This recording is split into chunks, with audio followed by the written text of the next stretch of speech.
મામા તમારું ફટાણું કઈ નહીં એમાં મજા આવે છે શું કેવું હે હાલો સંભળાય ભગવાન ભગવાન એક કરમાં દરડે વવરાવો હો રાજ કરમાં દરડે ભગવાન બાર મોટો ઘરમાં ખોટો હો રાજ કરમાં દરડે ભગવાન બાર મોટો ઘરમાં ખોટો હો રાજ કરમાં દરડે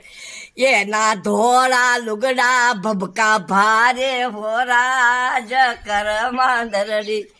એના કોટ કાળા ખિસ્સા ખાલી હો રાજ કરમાં દરડી કરમાં દરડી એના કોટ કાળા ખિસ્સા ખાલી હો રાજ કરમાં દરડી મોજ આવી ગઈ ને